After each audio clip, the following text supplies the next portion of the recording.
नमस्कार दोस्तों, मैं शुभम शर्मा पेश हूँ आपके सामने लेकर आज बहुत महत्वपूर्ण टॉपिक पर वीडियो। और आज का वीडियो रहने वाला है आप लोगों के लिए बहुत खास। तो इसलिए वीडियो को बिल्कुल एंड तक जरूर देखिएगा।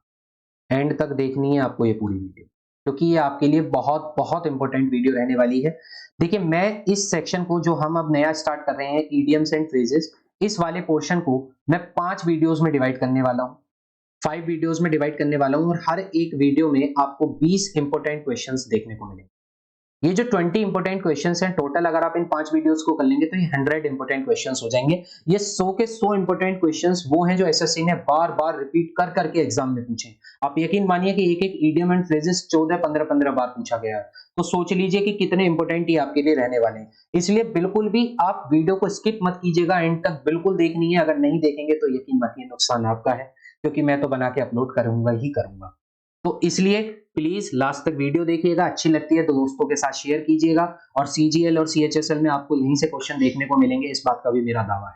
ठीक है, तो देखिए, और दूसरी बात यह है कि जो भी हम आपको पढ़ा रहे हैं, जो भी आपका इंग्लिश वोकैब स्पेशल में चल रहा है, या फिर आपका प्रॉफिट एंड लॉस का भी मैंने एक आपको मोस्ट इंपोर्टेंट क्वेश्चन भी करवाया था, आप उसको भी जाके एक्सेस कर सकते हैं। तो इस तरीके से जितने भी हम वीडियोस लेकर आते हैं उन सभी की पीडीएफ हमारे टेलीग्राम चैनल पर होती है। कुछ लोग पूछते हैं कि सर आपकी जो पीडीएफ्स हैं वो हमें कहाँ पर मिलेगी। तो वो पीडीएफ हमें आपको जो है वो सारी की सारी टेलीग्राम चैनल पर मिलेगी, और टेलीग्राम चैनल का लिंक आपको डिस्क्रिप्शन बॉक्स में मिलेगा। तो इसलिए आप टेलीग्राम चैनल से भी ज्वाइन कर सकते हैं फॉर पीडीएफ। ठीक है, तो आइए स्टार्ट करते हैं बिना किसी देरी के आज का वीडियो। हमारा पहला ईडीएम हमारे सामने है अ रेड लेटर डे। देखिए, मैं आपको एक बहुत महत्वपूर्ण चीजें और बता देता हूं। ईडीएम एंड फ्रेजेस स्टार्ट करने से पहले आप हमेशा याद रखना कि जो ईडीएम्स एंड फ्रेजेस होते हैं, जो ईडीएम्स एंड फ्रेजेस होते हैं, इनके कभी भी आपको शाब्दिक अर्थ नहीं देखने। शाब्दिक अर्थ का मतलब है कि आप इनके एक एक वर्ड का हिंदी मीनिंग मत देखिए, वरना आपको कभी भी इसका आंसर मिलेगा ही नहीं।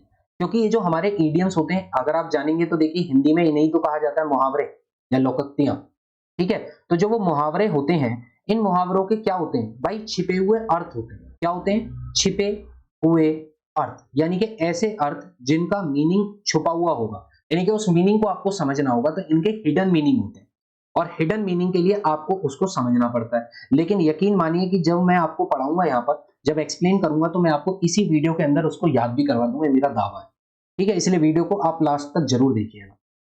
अब देखिए, जैसे आ रेड लेटर डे है, अगर मैं इसके हिंदी मीनिंग बनाऊंगा तो इसका मतलब होगा एक लाल पत्र वाला दिन, जबकि इसका ये शाब्दिक अर्थ है, लेकिन ये इसका इडियम्स का, यानी कि इस इडियम्स का ये अर्थ नहीं है। यानी कि वो जो हिडन मीनिंग है वो ये नहीं है। हिडन मीनिंग तो ये है कि बेहद जरूरी दिन। तो आ रेड लेटर डे को आप याद रखेंगे एक बेहद जरूरी दिन। लेकिन इसके याद करने की अब मैं आपको बता देता हूं। देखिए, अगर आप इस फ्रेजेस को देखेंगे तो इस फ्रेज में आपको एक शब्द दिखा, अ रेड लेटर। ये जो लाल लेटर है, अब मुझे ये बताओ कि ये जो लाल पत्र है, तो ये लाल पत्र किस क्षेत्र में दिया गया होगा? जाहिर सी बात है, दिल के क्षेत्र में दिया गया होगा। और जब दिल का मामला होता है ना, तो बेहद जरूरी मामला हो जाता है। तो याद रखिए, जब दिल के मामले होते हैं ना, वो बेहद जरूरी मामले होते हैं। तो बस यहीं से याद रख लीजिए कि एक लाल पत्र वाला दिन, यानी कि एक ऐसा दिन जो आपके जीवन में बहुत महत्वपूर्ण दिन होगा। और अगर हाँ हो गई तो यकीन मानिए फिर तो वो स्पेशल डे भी बन जाएगा, है ना? खुशी वाला दिन भी बन जाएगा, पूरी जिंदगी यादगार रहेगा, है ना? तो इसलिए आ रेड लेटर डे का मतलब क्या होता है? एक बेहद जरूरी दिन, एक बेहद खास दिन, खुशी भरा दिन, एक बहुत ही महत्वपूर्ण दिन। तो वो सारे मतलब इसी के होते हैं, आ रेड लेटर डे। तो आपके देख सकते हैं, हिंदी इंग्लिश में भी मैंने लिखा हुआ है एन इंपॉर्टेंट डे, यानी कि एक महत्वपूर्ण दिन। हैप्पी एंड सिग्निफिकेंट डे, यानी कि एक बहुत बहुत खुशी भरा वाला दिन। अब खुशी तो होगी मेरे भाई, जब हाँ हो जाएगी तो खुशी तो होगी होगी, है ना? तुम्हें क्या, हमें भी हो जाएगी। उसके बाद very special day. Very special day का मतलब होता है एक बहुत महत्वपूर्ण दिन। और वो महत्वपूर्ण दिन क्यों है? क्योंकि मेरे भाई हाँ हो चुकी है। क्योंकि मेरे भाई हाँ हो चुकी है, और वो बहुत बेहद जरूरी दिन बन गया है। ठीक है, आई होप आपको ये तरीका सही लगा होगा समझाने का। ठीक है, ये समझाने के तरीके होते हैं, वरना याद करने के लिए आपके सामने 1000-2000 इडियम्स फ्रेजेस हैं, कहां तक याद करोगे? है ना? हमारे दिमाग की एक क्षमता होती है, उस क्षमता तक पहुंचने के लिए थोड़े से हमें ट्रिक्स चाहिए होते हैं। और वो ट्रिक्स क्या होनी चाहिए? वो थोड़े से ऐसे ट्रिक्स होने चाहिए जिससे हमारा दिमाग जल्दी से कैच कर लेता है। ठीक है, तो मैं उसी तरीके से आपको ये इडियम्स एंड फ्रेजेस समझाने वाला हूं। Face the music. देखिए, फेस द म्यूजिक का अगर आप हिंदी मतलब निकालेंगे, इसका हिंदी मीनिंग निकालेंगे, तो उसका मतलब होगा कि संगीत को फेस करना, संगीत से सामना करना। जबकि ये इसका हिडन मीनिंग नहीं है। हिडन मीनिंग तो ये है कि जो किया है उसका परिणाम भुगतना।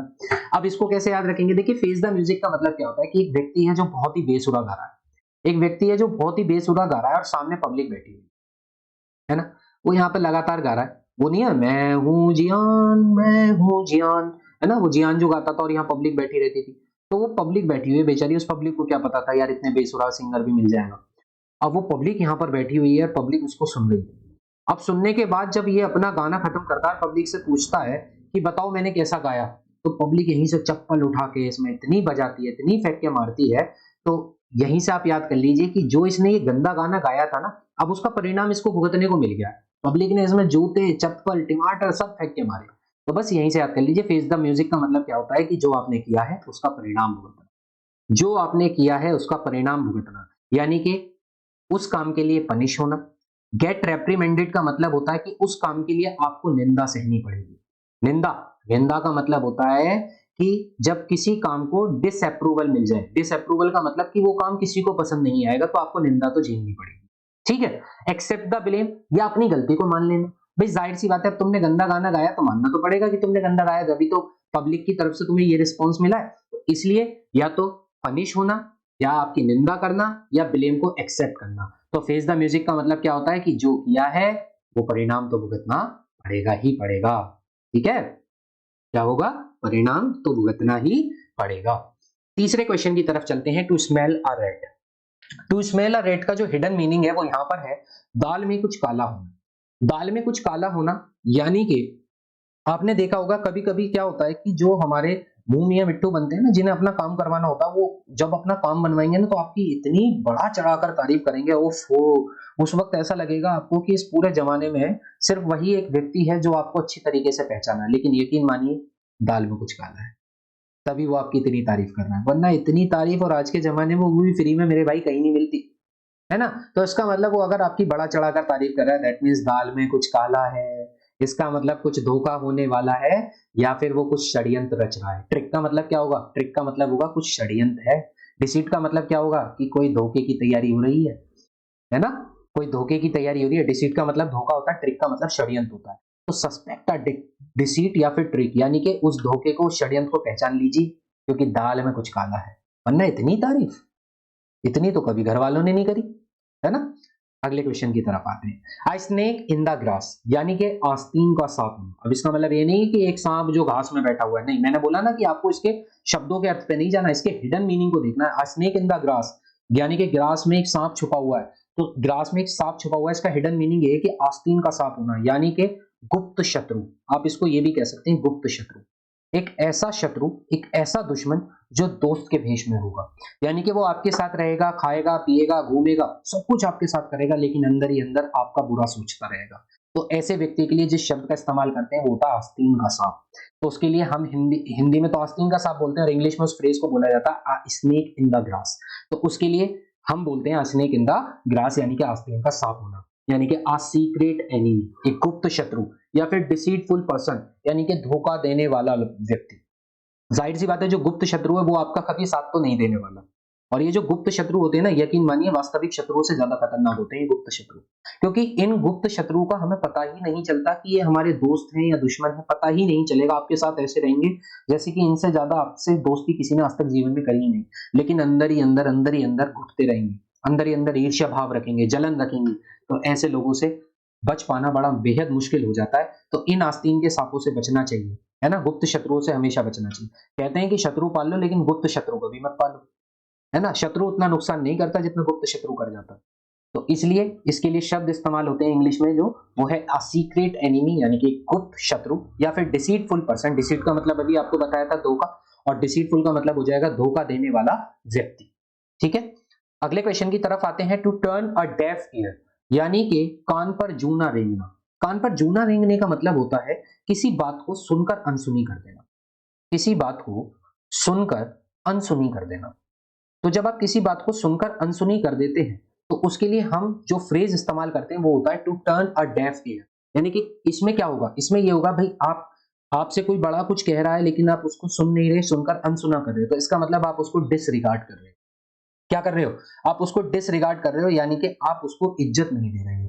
टू पे नो हीड यानी कि आप उसको तवज्जो ही नहीं दे रहे हो, वो आपसे कुछ बात करना चाहता है लेकिन आप उसकी बात को सुन ही नहीं रहे, आप अपने काम में लगे हुए हो यानी कि आप उसकी बात को सुनकर अनसुना कर रहे हो। तो इसका मतलब नो हीड का मतलब क्या होता है कि आप उसकी बात को तवज्जो नहीं दे रहे हो, उसकी बात को अटेंडेंस नहीं दे रहे हो, मतलब उसकी बात को आप समझ ही नहीं रहे हो, है ना। और नेगलेक्ट का मतलब क्या होता है? नेगलेक्ट का मतलब तो होता ही नजरअंदाज है। तो किसी चीज को जब नजरअंदाज करना हो या किसी को कभी तवज्जो ना देनी हो, किसी की निंदा मतलब किसी का डिसरिस्पेक्ट करना हो, अनादर करना हो, तो उस केस में आप क्या काम करते हैं? आप यही काम करते हैं कि आप कान पर जूं ना रेंगना वाली बात, है ना। ऐसा होता है ना कि रिश्तेदार आएंगे आपकी बुराई करने लगेंगे तो आप उस बुराई को सुनोगे ही नहीं, आप सुनकर अनसुना कर दोगे। तो उस केस में रिश्तेदार को लगेगा भाई ये बड़ा डिसरिगार्ड करता है मेरे को, यानी कि ये बड़ा मेरा अनादर करता है। टू पे नो हीड यानी कि मेरी मेरे को तवज्जो ही नहीं देता यार, मेरे को कुछ समझता ही नहीं है। या नेगलेक्ट का मतलब क्या होता है कि यार ये तो मेरे को सुनकर भी अनसुना कर देता है ना। तो इन 5 फ्रेजेस का मतलब मैंने आपको समझाने की पूर्णता से कोशिश की है। आई होप आपको ये पांचों के पांचों समझ आ गए हो। अगर आपको वीडियो अच्छा लग रहा है तो लाइक शेयर जरूर करेंगे और सब्सक्राइब भी जरूर करें। ठीक है, आइए अगले नेक्स्ट 5 क्वेश्चंस की तरफ चलते हैं। अब देखिए हमारे सामने अगला क्वेश्चन आ गया है, अ bolt from the blue. A bolt from the blue का मतलब होता है कोई ऐसी घटना जो बहुत अचानक से हुई, यानी कि इसका आपको अंदाजा ही नहीं था। तो कोई घटना जब अचानक से होती है तो हम कहते हैं बोल्ट फ्रॉम द ब्लू, यानी कि एक ऐसी घटना जो एकदम से अचानक से होगी जिसका कभी कल्पना भी नहीं की थी, है ना। अनएक्सपेक्टेड सा एकदम से हो जाना, तो हम उसके लिए जो फ्रेज इस्तेमाल करते हैं उस फ्रेज को बोलते हैं अ बोल्ट फ्रॉम द ब्लू, यानी कि समथिंग अनएक्सपेक्टेड, यानी कि कुछ ऐसा होना जिसकी कभी कल्पना ही नहीं की गई हो, यानी कि कल्पना से परे कोई काम हो जाना। कल्पना से परे कोई काम होना, कल्पना से परे यानी कि एक्सपेक्टेड ना होकर अनएक्सपेक्टेड कुछ हो जाना, आपने उसके बारे में सोचा ही नहीं होगा और वो अचानक से हो जाएगा, है ना। जैसे होता है ना कि आपने क्या हुआ कि आपने लकी ड्रॉ खेला, सपोज करो। अब आपको अंदाजा ही नहीं था कि आप लकी ड्रॉ में जीत भी जाओगे। अगले दिन आपके फोन में मैसेज आता है कि आपके अकाउंट में क्रेडिट हुए हैं 1500 रुपए। तो मेरे भाई एकदम से अनएक्सपेक्टेड चीज होगी ना, आपने तो यहाँ पर सोचा कि शायद कुछ आएगा ही नहीं, लेकिन आपके खाते में सुबह ही आपने उठ के देखा तो 1500 रुपए आ गए, यानी कि एक अनएक्सपेक्टेड सी चीज होगी, है ना। और उसी जगह ये भी हो सकता है कि आपके खाते में 1500 रुपए आए थे और अगले दिन आपके खाते में वो 15 से के 1500 रुपए उड़ गए, है ना। क्यों उड़ गए? क्योंकि अनएक्सपेक्टेड सा हो गया, आपको पता ही नहीं चला कि वो 1500 रुपए कहाँ गए, है ना। वो आपने रात रात में लकी ड्रॉ में हार ली। तो इस तरीके से कोई अनएक्सपेक्टेड चीज हो जाना, कल्पना से किसी चीज का परे हो जाना, तो उसके लिए हम जो फ्रेज इस्तेमाल करते हैं वो फ्रेज होता है अ बोल्ट फ्रॉम द ब्लू। क्या होता है? अ बोल्ट फ्रॉम द ब्लू। अगले फ्रेज की तरफ आते हैं, कॉक एंड बुल स्टोरी। अब मुझे ये बताओ, कॉक का मतलब मुर्गी या मुर्गा, बुल का मतलब बैल। मुर्गी और बैल का आपस में क्या मेल है? कुछ है मेल? मुर्गी और बैल का आपस में कोई मेल? भाई ये बकवास स्टोरी है, ये बकवास स्टोरी है। मुर्गी और बैल का तो कोई आपस में मेल ही नहीं है। तो इसका मतलब है कि ऊट पटांग बातें करना, यानी कि ऐसी बातें करना, बेन सैर पैर की बातें करना, बेकार की बातें करना, है ना, फालतू की बातें करना, हमारे उसमें बोलते हैं फालतू की बात। तो उसके लिए कहते हैं ना कोक एंड बुल स्टोरी। भाई ये यही आपस में मेल नहीं खा रही, कोक और बुली आपस में मेल नहीं खा रहा, मुर्गा और बैल, इसकी क्या आपस में क्या मेल होगा? कुछ भी मेल नहीं है ना। ना ताकत में मेल है, ना शरीर में मेल है, ना साइज में, ना शेप में। तो इसका मतलब है कि ऊट पटांग बातें, यानी कि ऐसी कहानी जो बड़ी बकवास हो। एब्सर्ड का मतलब होता है बकवास, बकवास। तो बकवास कहानी को बोलते हैं कोक एंड बुल स्टोरी। ठीक है, अगले क्वेश्चन की तरफ आते हैं, by leaps and bounds. By leaps and bounds बहुत इंपॉर्टेंट आपके लिए ये फ्रेज रहने वाला है, क्योंकि ये बहुत बार पूछा है एसएससी में। बाय लीप्स एंड बाउंड्स का मतलब होता है दिन दोगुनी रात चौगुनी तरक्की करना, यानी कि बहुत तेजी से, बहुत तेजी से जब कोई काम ऐसा होगा जो बहुत तेजी से होगा, तो उस काम के लिए हम जो फ्रेज इस्तेमाल करते हैं वो कहते हैं बाय लीप्स एंड बाउंड्स, है ना। यानी कि he earn money by leaps and bounds, यानी कि उसने बहुत तेजी से पैसे को कमा लिया। तो आप कहते हैं ना कि उसने बहुत तेजी से पैसे को कमा लिया, इसका मतलब बाय लीप्स एंड बाउंड्स, यानी कि दिन दोगुना रात चौगुनी। ऐसे लोग होते हैं जो दिन दोगुना रात चौगुनी तरक्की कर जाते हैं, यानी कि पता ही नहीं चलता कि वो कुछ दिन पहले कुछ और थे और कुछ दिन बाद उनकी तरक्की इतनी हाई स्काई पर होती है कि हम अंदाजा ही नहीं लगा पाते कि भाई हुआ क्या रातों रात। तो उसके लिए हम जो इस्तेमाल करते हैं मुहावरा, हिंदी में तो हम ये करते हैं दिन दोगुनी रात चौगुनी तरक्की, और इंग्लिश में हम उसको बोलते हैं बाय लीप्स एंड बाउंड्स। तो इसका मतलब होता है वेरी क्विकली, यानी कि बहुत तेजी से। इसका मतलब क्या होता है? बहुत तेजी से। इसका मतलब क्या होता है? बहुत तेजी से। अगले क्वेश्चन की तरफ आते हैं, to be under the weather. देखिए to be under the weather यानी कि मौसम के अंदर आ जाना। मौसम के अंदर आने का हिडन मीनिंग पता है क्या है? कि जैसे ही मौसम में बदलाव आएगा, जैसे ही मौसम में बदलाव आएगा तो पक्का आप बीमार पड़ने वाले।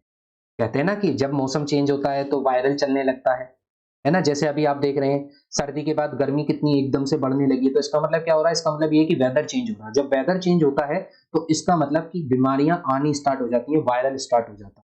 तो इसलिए to be under the weather का मतलब है मौसम के अंदर आ जाना, यानी कि बीमार पड़ जाना, यानी कि टू फील सिक और अनहेल्दी, यानी कि बहुत बीमार पड़ना या बिल्कुल भी हेल्दी ना रहना। तो उस केस में आप कहते हैं to be under the weather.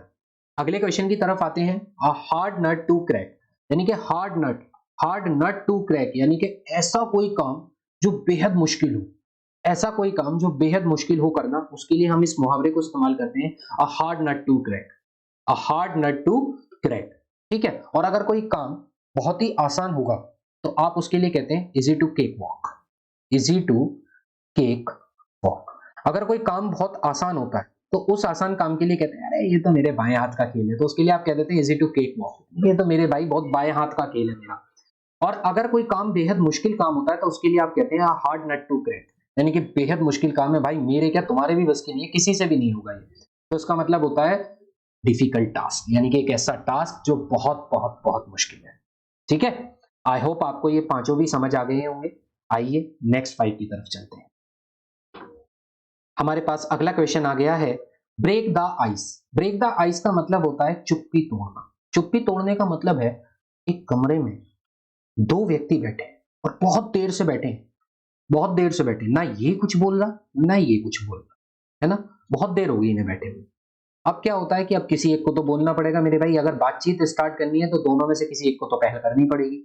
तो जब ये जोन सा भी पहल करेगा तो उस केस में आप ये कहेंगे कि चलो किसी ने तो चुप्पी तोड़ी, तो इसका मतलब होता है ब्रेक द आइस, यानी कि जहां भी कोई व्यक्ति चुप बैठा हो और एकदम चुप होकर वो कुछ बोलेगा तो दैट मीन्स वो ब्रेक द आइस यानी कि चुप्पी तोड़ेगा। तो ब्रेक द आइस का मतलब होता है चुप्पी तोड़ना, यानी कि किसी बात को स्टार्ट करना या किसी भी बातचीत को प्रारंभ करना, टू स्टार्ट कन्वर्सेशन। ठीक है, अगले क्वेश्चन पर आते हैं। क्राई ओवर स्पिल्ट मिल्क, यानी कि जो दूध गिर गया है उस पर रोना। अरे मेरे भाई जो दूध गिर गया उस पर रोकर अब होगा क्या?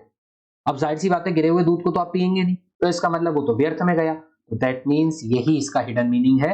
अब पछताए क्या हो जब चिड़िया चुग गई खेत। मेरे भाई ये पछताकर होगा क्या? जब ये दूध ही जमीन पर गिर गया तो पछताने से क्या फायदा, अब तो ये वैसे भी पीने योग्य नहीं रहेगा, आपके तो पीने योग्य रही नहीं रहेगा, अब तो ये आपको अपने डॉग या अपने पेट को देना होगा। दैट मीन्स ऐसे काम के लिए पछताना जिस काम पर व्यर्थ ही आप पछता रहे हैं, क्योंकि अब पछताकर होगा ही क्या, क्योंकि चिड़िया चुग गई खेत, है ना। जैसे अभी मैं आपसे बोल रहा हूं, मैं कितना ही बोलता रहूंगा आधे मानेंगे नहीं, क्योंकि मैं बोल रहा हूं कि एसएससी ने मोस्ट रिपीटेड ये क्वेश्चंस पूछे हैं और ये बहुत बार आए हैं। लेकिन आप तब तक नहीं मानेंगे जब तक आप सीजीएल देकर और वहां पर इन क्वेश्चंस को नहीं देख लेंगे। फिर मैं आपसे कहूंगा क्राई ओवर स्पिल्ट मिल्क, अब पछताए क्या हो जब चिड़िया चुग गई खेत, अब तो कुछ हो ही नहीं सकता। उस केस में इस मुहावरे का इस्तेमाल किया जाता है, यानी कि ऐसी चीजों पर पछताना जिसको आप कभी भी सही नहीं कर सकते। तो उसके लिए पछताने पर हम जिस मुहावरे का इस्तेमाल करते हैं हिंदी में वो होता है पछताए क्या हो जब चिड़िया चुग गई खेत, और इंग्लिश में उसको बोलते हैं क्राई ओवर स्पिल्ट मिल्क। और याद करने का तरीका भैया, भाई जब दूध गिर गया तो अब उस पर रोकर कोई फायदा नहीं है, ठीक है, रिग्रेट करने से अब कोई फायदा नहीं है, वो चीज अब सही नहीं होने वाली, है ना। अगले क्वेश्चन की तरफ, अ क्लोज शेव। क्लोज शेव का मतलब क्या होता है? इसका मतलब होता है बाल बाल बचना, यानी कि किसी चीज से बहुत बाल बाल बचना, उसको कहते हैं क्लोज शेव। यानी कि a narrow escape from danger, यानी कि किसी खतरनाक चीज से बहुत बाल बाल बच जाना, किसी खतरनाक चीज से बहुत बाल बाल बच जाना कहलाता है नैरो एस्केप फ्रॉम डेंजर। अगले क्वेश्चन की तरफ आते हैं।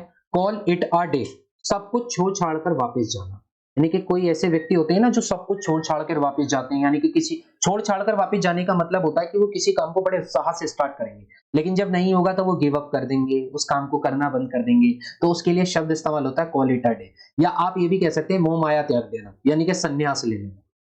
संन्यास ले लेना, अब यहाँ पर संन्यास लेने का मतलब वो नहीं है, संन्यास लेने का मतलब है कि जो आप कर रहे हो सबको आपने त्याग दिया, छोड़ दिया सब, है ना। कोई व्यक्ति जो एसएससी की तैयारी कर रहा है लेकिन वो एक बार फेल होने पर उसको लगा अब मेरे बस की नहीं है तो उसने त्याग दिया, जबकि ऐसा होना ही नहीं चाहिए। अरे एक बार फेल होने का मतलब ये थोड़ी कि अब आप जीवन में कुछ कर ही नहीं सकते। अरे फेल तो आप इसलिए हुए क्योंकि आपको सीखने को उससे ज्यादा मिलेगा जो पहली बार में पास हो गया। यकीन मानिए, जो पहली बार में पास हो गया उससे ज्यादा जान जो नॉलेज होगी ना वो उसके पास होगी जो एक दो बार फेल हो चुका है। क्यों? क्योंकि उस व्यक्ति को पता है, क्योंकि उसने हर साल का कंपटीशन देखा और उसने इससे ज्यादा तैयारी करी। इसलिए कभी भी गिव अप मत कीजिए, कभी भी हार मत मानिए। हार तो आपकी डिक्शनरी में होना ही नहीं चाहिए, ठीक है, हारते तो बुजदिल हैं। है ना, हारते तो बुज़दिल है। इसलिए किसी भी काम को गिव अप कर देना या किसी भी चलते हुए काम को स्टॉप कर देना, उसके लिए हम जिस शब्द का इस्तेमाल करते हैं, जिस फ्रेज का इस्तेमाल करते हैं, that is call it a day. Call it a day यानी कि एक वैसा दिन जो ऐसा है जिस पर हमने सब कुछ त्याग दिया था, तो इसलिए उसको बोलते हैं कॉल इट अ डे, है ना, उस दिन को याद करना। अगला है आपके सामने अ डार्क हॉर्स। डार्क हॉर्स का मतलब होता है छुपा रुस्तम। डार्क हॉर्स, देखिए डार्क का मतलब हो गया अंधेरा, बहुत अंधेरा, और घोड़े से मतलब है यहाँ पर उस रुस्तम की बात करना है। यानी कि कुछ ऐसे होते हैं कि आपको ऐसा लगेगा ही नहीं कि यार ये कब इस रेस में था, और वो अनएक्सपेक्टेड विनर होगा, यानी कि आप उसको समझ भी नहीं पाएंगे और आप एकदम आपकी आंखों के आगे कुछ इस तरीके से ऐसा लगने लगेगा जैसे सब कुछ सपना सा है, यार इसके बारे में तो हमने कभी कल्पना भी नहीं करी और ये जीत गया। तो अनएक्सपेक्टेड जो विनर होता है ना, उसके लिए हम इस्तेमाल करते हैं डार्क हॉर्स, है ना। भाई ऐसा होता है ना, चार दोस्त होंगे, अब इसमें एक दोस्त ऐसा होगा जो स्कूल टाइम से ही पढ़ाई में बहुत कमजोर होगा, लेकिन यकीन मानना, जो पढ़ाई में कमजोर होता है ना स्कूल टाइम में, उसका मतलब ये नहीं कि वो जीवन में कुछ नहीं कर सकता। यही वो व्यक्ति होते हैं जो जीवन में सबसे पहले कामयाब हो जाते हैं। तो यानी कि अब ये जो तीन दोस्त हैं, ये दिन रात मेहनत करते थे, ये स्कूल में हमेशा टॉप पर आते थे, फर्स्ट पर आते थे, लेकिन जैसे ये कंपटीशन की लाइन में आए, इन तीन का नंबर आने से पहले इस वाले का नंबर पहले आ गया। अब इन तीनों के लिए तो ये बहुत ही बड़ा झटका था। तो ये क्या कहेंगे, ये कहेंगे अब भाई ये तो छुपा रुस्तम निकला, यानी कि डार्क हॉर्स निकला, यानी कि ये तो अनएक्सपेक्टेड विनर है भाई, ये तो ऐसा विजेता है जिसकी कभी कल्पना भी नहीं की जा सकती। तो इसी तरीके के लिए हम मुहावरा इस्तेमाल करते हैं अ डार्क हॉर्स। आई होप आपको ये पांचों के पांचों समझ आ गए होंगे। अब लास्ट 5 क्वेश्चंस को देख लेते हैं। जिसने यहां तक वीडियो देखा है वो वीडियो को लाइक शेयर जरूर करिए। अगला क्वेश्चन आपके सामने है, ग्रीस द पाम। देखिए पाम का मतलब क्या होता है, पाम का मतलब होता है हथेली। अब हथेली पे ग्रीस थोड़ी लगाना है। ग्रीस द पाम आपने कहा है ना, आपने सुना होगा, जब आप किसी दफ्तर में जाएंगे तो आपने दफ्तरों में सुना है, यहाँ हो जाएगा ये काम, 200 लगेंगे, 300 लगेंगे, 400 लगेंगे, 500 लगेंगे। तो इस तरीके से यानी कि जो रिश्वत लेते हैं ना, रिश्वत लेने को कहा जाता है ग्रीस द पाम। कहते हैं ना हथेली गरम कर दो, ग्रीस द पाम का मतलब होता है हथेली गरम कर दो। अब हथेली गरम करने का मतलब ये नहीं आप जलता हुआ कोयला उसके हाथ पर रख दोगे, नहीं जी। हथेली गरम का मतलब, क्योंकि पैसे में बहुत गर्मी है मेरे भाई, पैसे में बहुत गर्मी है, तो पैसे में जो आपके बहुत गर्मी है ना, इसे ही कहते हैं grease the palm. Grease the palm का मतलब क्या होता है, रिश्वत देना। ठीक है, ग्रीस द पाम का मतलब क्या होता है, रिश्वत देना। आप यकीन नहीं मानेंगे, मैं यहाँ पर रिश्वत देने की बात बता रहा हूँ, मेरे पेटीएम में पैसे डाले। ठीक है, लेकिन वो वैसे नहीं है, वो हमारी फीस के पैसे हैं। चलिए, ग्रीस द पाम का मतलब क्या होता है, किसी को रिश्वत देना। तो इसके लिए शब्द इस्तेमाल करते हैं ब्राइब। ब्राइब का मतलब क्या होता है, ब्राइब का मतलब होता है रिश्वत। क्या होता है, रिश्वत, है ना। और इसी रिश्वत की वजह से हमारा करप्शन कभी खत्म नहीं होता और उन लोगों तक मदद नहीं पहुंच पाती वास्तविकता में जो मदद के हकदार हैं, है ना। अगले क्वेश्चन की तरफ आते हैं, एड फ्यूल टू फायर। देखिए फ्यूल टू फायर यानी कि आग में और फ्यूल डाल देना, तो उससे तो आग और भड़क जाएगी। तो इसका मतलब क्या होता है, आग में घी डालना। आग में घी डालने का मतलब ये नहीं कि आप हवन करेंगे, अब नहीं। फ्यूल टू फायर का मतलब होता है कि आग तो लगी रही थी, आग तो लगी रही थी, इस आग में आपने और फ्यूल डाल दिया, तो उससे क्या हुआ, उससे और आग तेज हो गई। तो इसका मतलब होता है कि दो लोग आपस में झगड़ रहे थे और तीसरा आदमी यहां पर आया और तीसरा आदमी बोला, अच्छा इसने तुझे ये कहती, मार मार इसे, मैं हूं तेरे संग, मार। तो क्या होगा, जो पहले लड़ाई नहीं होती ना, इसने उस लड़ाई को और ज्यादा भड़का दिया, यानी कि चीजों को और ज्यादा खराब कर देना। Making things more worse. Worse का मतलब होता है खराब, यानी कि चीजों को और भी ज्यादा खराब कर देना कहलाता है एड फ्यूल टू फायर, यानी कि लड़ाई झगड़े के लिए बेसिकली आपका इस्तेमाल होता है। Cost an arm and a leg, यानी कि एक ऐसा सौदा जिसमें आर्म और लेग दोनों की दोनों लग जाएं। आर्म और लेग का मतलब यहाँ पर ये नहीं कि हमें पांव और जो है अपने हाथों को दाव पर लगा देना, नहीं जी।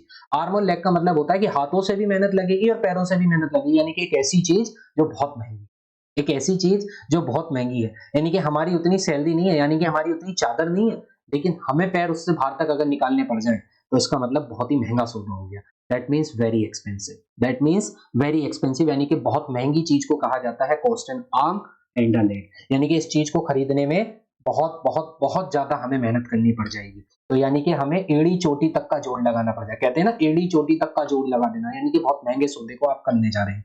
तो उसके लिए शब्द इस्तेमाल होता है वेरी एक्सपेंसिव और फ्रेज होता है cost an arm and a leg. 19 question है, stone's throw away. Stone's throw away का मतलब होता है कि यार पत्थर भर की तो दूरी है, मील भर की तो दूरी है, कहते हैं ना मील भर की तो दूरी है, मील भर। तो इसका मतलब क्या होता है कि थोड़ी सी दूर पे ही तो है, थोड़ी सी दूर के लिए हम इस्तेमाल करते हैं अ स्टोन्स थ्रो अवे। तो इसको कहेंगे एट अ शॉर्ट डिस्टेंस। क्या बोलेंगे, एट अ शॉर्ट डिस्टेंस। और लास्ट इस वीडियो का question but not the least, क्योंकि अभी ऐसी वीडियो आपके सामने 4 और आएंगी, ठीक है। तो लास्ट क्वेश्चन है हमारे पास, sailing in the same boat. Sailing in the same boat का मतलब होता है एक ही कश्ती के सवार होना। यानी कि ऐसे आपने दो लोग सुने होंगे ना कि इसके साथ जो प्रॉब्लम गुजर रही होगी ना, जिस परेशानी से ये गुजर रहा होगा, सेम ऐसा ही एक व्यक्ति और होगा जो इसी परेशानी से गुजर रहा होगा। तो कहते हैं ना भाई, जो हाल तेरा है ना वही हाल मेरा है। तो जो हाल तेरा वही हाल मेरा, यानी कि selling in the same boat, एक ही कश्ती के सवार होना, यानी कि be in the same situation, एक ही स्थिति में होना, एक ही स्थिति में दो लोगों का होना कहलाता है selling in the same boat. अगर आपको ये वीडियो अच्छी लगी है तो वीडियो को लाइक कीजिएगा, शेयर कीजिएगा, और जिस किसी ने भी चैनल को सब्सक्राइब नहीं किया है प्लीज सब्सक्राइब जरूर कर दीजिएगा। मिलते हैं अगली वीडियो में, तब तक के लिए जय हिंद, जय भारत, ध्यान रखें अपना।